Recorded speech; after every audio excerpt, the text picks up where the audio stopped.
Bonjour chers frères et sœurs, je suis Brice Diéké, votre frère en Christ. Dieu m'a confié un certain nombre de messages pour l'Église. Quand je dis l'Église, je parle de tout le corps de Christ, je parle de l'épouse de Jésus-Christ.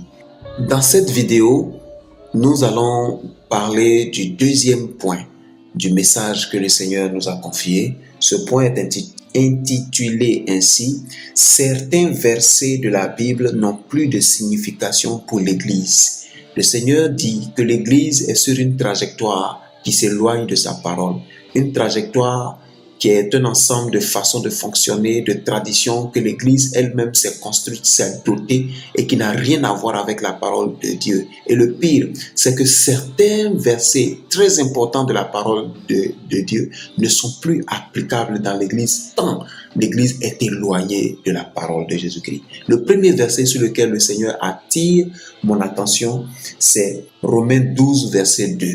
Ne vous conformez pas au siècle présent, mais soyez transformés par le renouvellement de votre intelligence afin de comprendre quelle est la volonté de Dieu, bonne, agréable et parfaite. Le deuxième verset par lequel le Seigneur veut instruire son Église est Marc, chapitre 16, du verset 17 au verset 18, qui dit « Et ce sont ici les signes qui accompagneront ceux qui auront cru.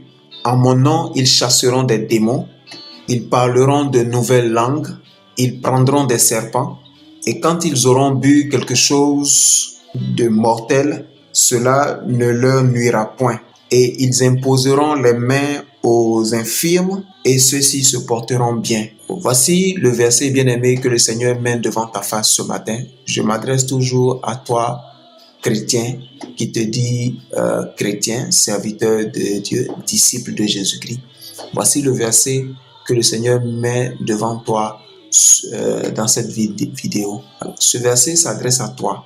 Le sujet dont il est question dans ce verset, c'est toi. Le Seigneur me dit que c'est de toi qu'il s'agit.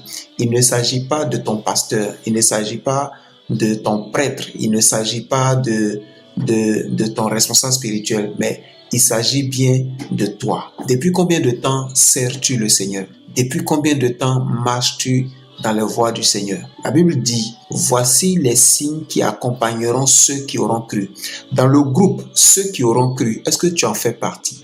Si tu en fais partie, est-ce que ces signes-là t'accompagnent? La question c'est, est-ce que ta vie fait resplendir la vérité qui se trouve dans l'évangile, qui se trouve dans la parole de Dieu, ou bien ta vie se comporte comme si elle fait mentir la parole de Dieu? De deux choses l'une. Si tu fais partie du groupe de ceux qui croient, on doit pouvoir voir dans le courant de ta vie, dans le décryptage de ta vie, on doit pouvoir voir ces signes-là. Si on ne voit pas ces signes-là, alors il y a un problème. Alors il y a un problème. Bien-aimé, je m'adresse à toi.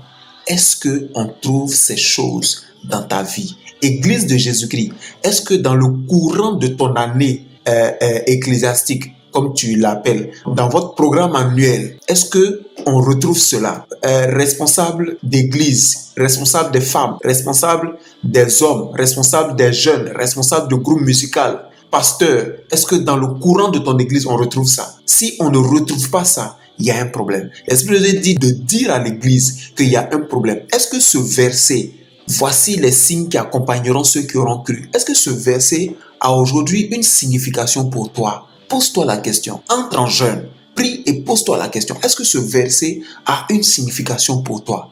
Si ce verset attire ton attention sur la façon dont tu sers le Seigneur, que Dieu soit béni. Le salut commence par une prise de conscience. Le salut commence par une prise de conscience. Et je prie Dieu qu'en m'écoutant, tu puisses prendre conscience. Si ce verset n'a pas de signification pour toi, que tu en prennes conscience. Si les signes ne t'accompagnent pas, si les guérisons n'accompagnent pas ta vie chrétienne, si les résurrections des morts n'accompagnent pas ta vie chrétienne, si tu as plus peur des sorciers que les sorciers aient peur de toi, alors il y a un problème dans ta vie, bien-aimé. Il y a un problème sérieux dans ta vie. Il ne faut pas prendre cette affaire à la légère parce qu'il s'agit de ton salut. Il s'agit de ton éternité. Si c'est le cas, s'il y a un problème dans ta vie, alors tu as un problème. Il se peut que tu aies un problème de conversion.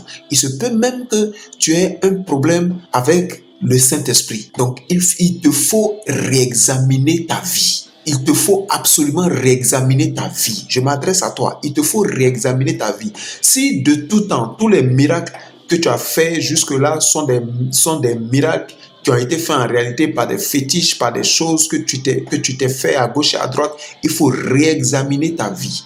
Il faut réexaminer ta vie. Les temps qui arrivent sont des temps où Dieu va agir, où Dieu va juger. Donc, il faut réexaminer ta vie. Église de Jésus-Christ, divisée dans toutes les sortes de communautés religieuses qu'on trouve ici en Côte d'Ivoire et partout dans le monde. Ce message vous est adressé. Église de Jésus-Christ, revoyez votre vie par rapport à ce verset. Le troisième verset sur lequel le Seigneur attire notre attention se trouve dans Jean 14, verset 12, qui dit ceci. En vérité, je vous le dis, celui qui croit en moi fera lui aussi les œuvres que j'ai faites, et il en fera de plus grandes que celles-ci, parce que moi, je m'en vais au Père. Bien-aimé, voici le troisième verset. Celui qui croit en moi fera les choses que j'ai faites et il en fera de plus grandes parce que je vais vers le Père. Il s'agit encore de toi, bien-aimés frères et sœurs. Il s'agit encore de toi, Église de Jésus-Christ. Le Seigneur Jésus nous donne une information que nous ferons des choses plus grandes. C'est-à-dire ceux qui croiront en lui, celui qui croit en lui. Depuis quand est-ce que tu as rencontré le Seigneur? Depuis quand est-ce que tu marches dans ses voies? Est-ce que tu as fait les miracles plus grands que Jésus, que ton Sauveur? Si tu n'as pas encore fait même de miracles et si tu n'en as pas fait de plus grand que le Seigneur, il faut te poser la question sur ce à quoi ta vie chrétienne est tournée. Parce que la Bible parle de celui qui croit. Si tu n'as pas fait encore de miracles, ta vie n'est pas encore plus surprenante que celle de Jésus-Christ. Il faut te poser la question de savoir est-ce que tu crois vraiment en Jésus? Quelle est la vie chrétienne que tu mènes? Quelle est ta vie? Quelle est cette vie-là? Qu'est-ce qui fait le fondement de ta vie? Quels sont les intérêts vers lesquels ta vie chrétienne est tournée? Quel est le degré de ta foi? Quel est l'intérêt principal de ta vie? Pourquoi est-ce que ta vie ne reflète pas celle de Jésus-Christ? Pourquoi est-ce que ce verset est un problème pour toi? Ce verset pourrait se trouver comme ton juge devant la face du Seigneur quand il reviendra. Quelles sont les œuvres que notre Seigneur Jésus a faites? Notre Seigneur Jésus a marché sur les eaux.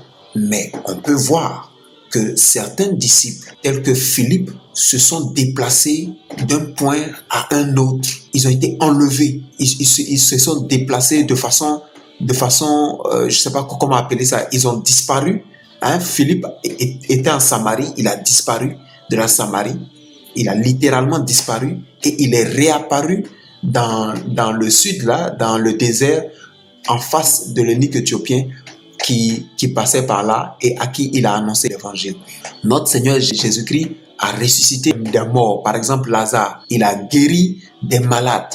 Mais la plupart de ses disciples autour de lui, après lui, ont passé leur ministère à guérir des malades, à ressusciter des morts, à faire même bien plus. On parle de Pierre, dont l'ombre guérissait les malades. On parle d'autres encore, dont la pochette guérissait des malades, ressuscitait des morts. Mais toi, quelle est ta vie? Vers où ta vie est orientée? Est-ce que ta vie fait resplendir la vérité qui se trouve dans l'évangile, dans la parole de Dieu, et particulièrement dans ce verset? Ou bien ta vie se comporte comme faisant mentir ce qui est dit dans la parole de Dieu? Bien-aimé, il est nécessaire de revoir ta vie. Il faut y penser. C'est un sujet hautement important qui mérite toute ton attention. Si tu t'intéresses à ces choses et si tu cherches à comprendre pourquoi ta vie est ainsi, Église, si tu cherches à comprendre pourquoi ta vie n'est pas aussi fructueuse que celle de Jésus-Christ, pourquoi ta vie n'est pas aussi fructueuse que ce que Christ t'a promis en tant que croyant Si tu t'intéresses à comprendre, tu vas voir, l'Esprit de Dieu va te conduire dans une introspection profonde, personnelle, et t'amener à ressortir les défauts, les déchets de ta vie, et va te conduire sur le chemin de ce que dit Marc, disons Jean 14, verset 12. Il ne faut pas laisser ces choses à la légère. Il ne faut pas t'intéresser plus à ton habillement, t'intéresser plus à ton apparence, t'intéresser plus à tes actions, t'intéresser plus à tes activités, t'intéresser plus à ton maquillage et à d'autres choses. Car ce sujet, c'est un sujet hautement important. Si ce sujet ne t'intéresse pas, en réalité, tu n'es pas disciple de Jésus-Christ. Le dernier verset sur lequel Jésus attire ton attention, ma sœur, attire ton attention, mon frère, et attire l'attention de l'Église, se trouve toujours dans Jean. C'est le dernier verset de l'évangile de Jean. Jean 21, verset 25. Jean 21, verset 25 dit ceci.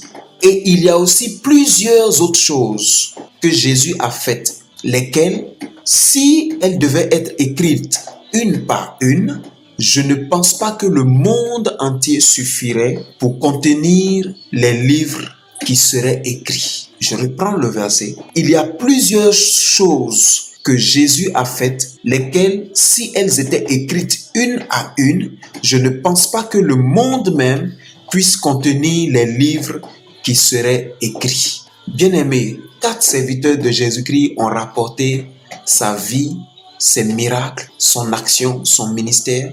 Et ce verset nous apprend que si ces personnes avaient écrit tout ce que notre Seigneur avait fait sur la terre, le monde entier ne suffirait pas à contenir les livres qu'on écrirait. C'est peut-être qu'un spécialiste en langue, un linguiste, va parler de métaphore, va parler d'hyperbole ou je ne sais quelle autre figure de style. Mais je ne crois pas que ce soit une figure de style.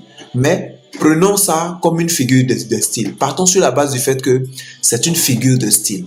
Si c'est une figure de style, alors imaginons qu'est-ce que l'auteur a voulu raconter, a voulu dire, a voulu exprimer en utilisant une telle exagération. Il a voulu dire sûrement que notre Seigneur a fait vraiment beaucoup de choses et qu'il est impossible de pouvoir les répertorier toutes. À défaut de pouvoir remplir tout le monde entier avec des livres, imaginons seulement de pouvoir remplir ta maison. Pense à ta maison, tu habites un studio ou un 4 pièces, un triplex ou quoi. Essaie d'imaginer le nombre de livres qui pourraient remplir ta maison. Est-ce que tu peux en compter le nombre? Tu ne peux pas. Alors, ça peut te donner seulement une idée de ce que l'auteur veut dire. Je dis bien seulement si on considère ça au sens figuré, c'est-à-dire on considère ça comme une figure de style. Ça te donne une idée. Ne serait-ce que remplir ta maison te donne une idée de ce que celui qui a écrit, c'est-à-dire Jean, voulait dire. Mais toi, ta vie, qu'est-ce qu'elle est? Dans ta journée, qu'est-ce qu'on peut compter comme action pour le Seigneur? Qu'est-ce qu'on peut compter comme miracle? Église de Jésus-Christ, toute ton année ecclésiastique, qu'est-ce qu'on y trouve dans toute une année ecclésiastique? Certains commencent en janvier, finissent en décembre, d'autres commencent en octobre et tout. Mais pendant les 12 mois que tu te donnes pour faire le bilan à la fin, en faisant le bilan, qu'est-ce qu'on peut trouver dans ton bilan? Est-ce qu'on peut trouver quoi comme action? Je sais qu'on peut trouver une association de réunions, d'agapé, de ceci et de cela. Est-ce que c'est de ça que la vie de Jésus-Christ a été remplie? Des réunions de comités, des réunions des femmes, des réunions des jeunes, des réunions de zones, des réunions de districts, des réunions et tout. Est-ce que c'est ce qu'on a trouvé dans la vie de Jésus-Christ et dont on ne pourrait pas remplir le monde? Église, le Seigneur nous appelle à revoir notre façon de le servir, à revoir notre façon de remplir notre vie. Avec quoi la remplissons-nous? Église, avec quoi remplis-tu ton année ecclésiastique? Serviteur de Jésus-Christ, avec quoi remplis-tu ta vie? j'ai envie de dire, le Seigneur nous interpelle. Mais ce terme est tellement galvaudé qu'il n'a plus la profondeur de son sens. Mais c'est une interpellation du Seigneur. Et je prie que du fond de ton cœur, tu puisses prendre cette vidéo comme telle, comme une interpellation du Seigneur sur ta vie, la vie de ta communauté, si tu diriges une assemblée et que tu changes. Je répète, si tu prends à cœur de comprendre pourquoi ta vie et la vie de ta communauté, de ton assemblée, n'est pas comme le Seigneur le demande, comme le Seigneur l'a prescrit, à savoir que nous ferons des miracles, que nous guérirons des malades, que nous boirons des poisons et cela ne nous tuera point. Si ces choses ne peuvent pas être comptées dans ta vie, dans ton ministère, dans la vie de ton assemblée, et si tu te poses la question de savoir pourquoi, si tu rentres dans la présence du Seigneur pour comprendre avec force, avec détermination, tu cherches à comprendre pourquoi, le Saint-Esprit t'éclairera. La Bible dit, si vous me cherchez, je me laisserai trouver. Si vous me cherchez de tout votre cœur, je me laisserai trouver. Je me laisserai trouver. Le Seigneur se laissera trouver. C'est un sujet hautement important, bien-aimé. Les temps qui courent sont des temps qui sont proches du Seigneur, qui sont proches du jour du Seigneur. Il faut chercher à savoir pourquoi ta vie ne ressemble pas à celle que Jésus a décrite comme étant la vie de ses disciples, de ceux qui croiront en lui. Relis ces 4 versets, relis-les et corrige ta vie. Remets ta vie sur le chemin. Église de Jésus-Christ, remets ta vie sur le chemin du Christ. Remets ta vie sur le chemin du Seigneur. Il ne s'agit pas de communauté, il ne s'agit pas de doctrine. S'il doit s'agir de doctrine, je suis en train de vous parler de la doctrine de Jésus-Christ. La doctrine de Jésus-Christ, c'est le Saint-Esprit. La doctrine de Jésus-Christ, c'est de faire des miracles. C'est de présenter Jésus-Christ au monde comme le sauveur de l'humanité et rien d'autre. La doctrine de Jésus-Christ se trouve dans la parole de Dieu. C'est de ressembler à Jésus-Christ. Et si ta vie ne ressemble pas à Jésus-Christ, ce doit être un problème crucial pour toi. Merci frère de prendre à cœur ce sujet pour ta vie et pour la vie de l'Église. Amen.